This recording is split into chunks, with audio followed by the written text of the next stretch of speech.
It's a bit of a chilly morning here in Launceston, so I'm starting out on the electrical part of the project.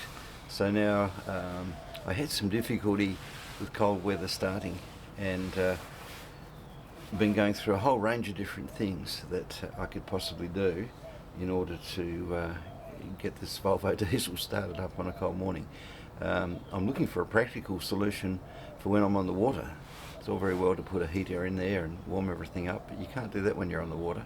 So the first thing that I've decided to do is to put the battery closer to the engine.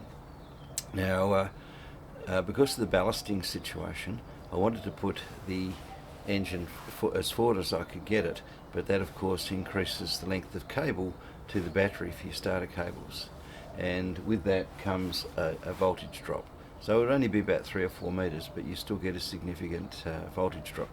So I've come back and I've built a little platform just aft of the engine, and that's cut the cable length down to probably half a metre or less. Now that should do what I require in terms of there being, well, put it this way, it completely rules out the possibility of voltage drop being a problem. I've also put proper connectors in, and I'm about to solder up a starter switch into that circuit. Eventually I'll put a starter solenoid in there as well, and a push button start.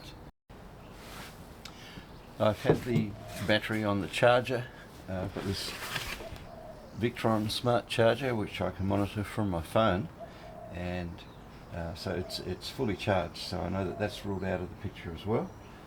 Now I'm going to terminate these cables, cut them to length and then terminate them with nice heavy fittings.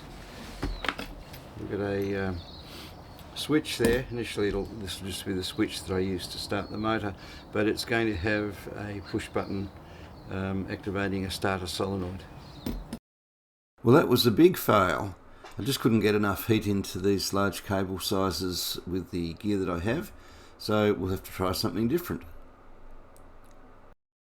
As it turns out, this 10mm fitting is big enough to be able to use my swaging tool on it, and it did a perfect job of crimping the fittings.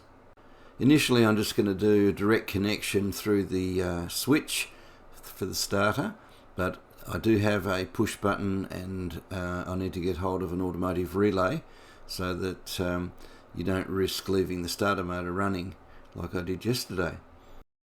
I measured up this hole very carefully before cutting it out and fitting the starter switch, only to discover that when I went to the inside I had it too close. There was a beam I hadn't allowed for, so I've actually got to do it all again.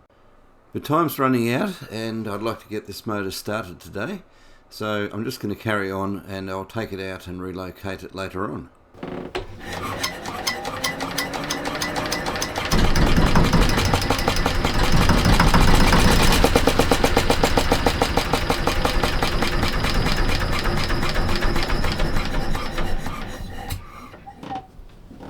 Well, it's firing.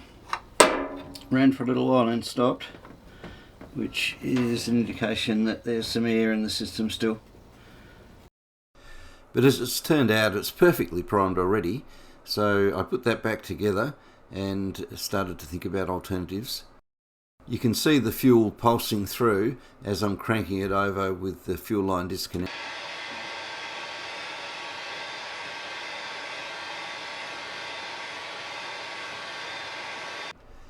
There's a cold start button which is on the fuel pump, and what it does is it allows the motor to run at full revs while you're getting it started. Now it turns out that unless you deactivate that motor, it cuts out after a short while. Don't worry, this is not a case of the piston staying still and the engine moving up and down. It's simply that the way I had the camera mounted, the camera was moving up and down. But it runs pretty smoothly, and I did put some pretty sophisticated engine mounts underneath it. Well, that is a very rewarding sound. Still not quite at operating temperature yet. I've just run out of water, so I'm going to have to stop it. Gone through 10 litres. It's a very good sign. It means there's plenty of water going through the system.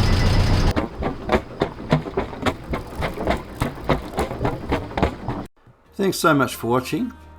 It's been a bit of an ordeal getting this engine going, and it's nice to be moving on now. And in the next week I'll be starting to work on the control systems, and that's sure to be fun and games.